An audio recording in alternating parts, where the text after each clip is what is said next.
समस्तंकु praise the Lord. आज आमे रिंकू आ टिंकू कहानी सुनिबा। रिंकू आ टिंकू दुई जण भल सांग। सेमाने दुहे गोटिए गाँ रे ओ गोटिए घरे रहउथिले। रिंकू होउछंती बालक ओ टिंकू हेउछि साप। सेमाने परस्पर बहुत अंतरंग थिले। रिंकूर गोटिए पोषा माई कुकुड़ा थिला। से प्रतिदिन अंडा देउथाए। सही अंडा को रिंकू साइती करी रखी स्कूल जाए। एही सबु टिंकू देखुथाए।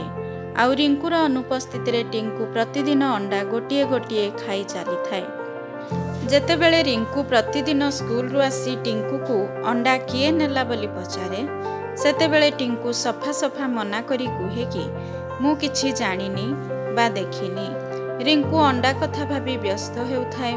एही समय हठात ता मनरे गोटिए उपाय आसिला। से भाबिला जे मु आज स्कूल को जिबा पूर्वरु एई अंडा केतोटी सिझाई रखी दिए। रिंकू अंडा को सिझाई पूर्व भली अंडा जेउ स्थान रे थाए से स्थान रे रखी स्कूल को चली गला। टिंकू मध्य पूर्व भली अंडा खाइबा पाई गला। जेतेबेले से अंडा खाई सारी पूर्व परी झरका मध्य दे जिबाकु लागिला, सेही समय सरू झरका संधि रे अटकी गला। काहेकि ना प्रतिदिन से जेउ अंडा खाउथिला ताहा कंचा अंडा थिबारु झरका संधि रे फाटी जाउथिला। टिंकू सहजरे पलाई जाउथिला। किंतु से सिझा अंडा जेतेबेले खाइला सेही अंडा फाटिला नाही ओ से झरका संधि रे लागी रहिला। रिंकू स्कूल रु आसी देखिला बेलकू ता सांग टिंकू ही अंडा खाई झरका संधि रे लागी रहिछि। से दिन टिंकूर दोष रिंकू जानि पारिला। टिंकू भाबुथिला जे मोर एही दोष केही केबे जानि पारिबे नाही, किंतु दोष केबे भी लुचि रहेना।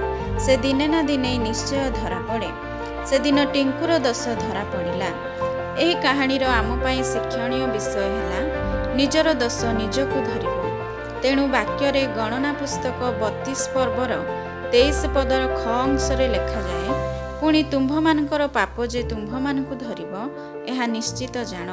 एही कहानीटी को आपण मानकु निश्चय भल लागिथिबो। एपरि नुआ नुआ कहानी सुनिबा पाई आम यूट्यूब चैनल को लाइक शेयर सब्सक्राइब करंतु।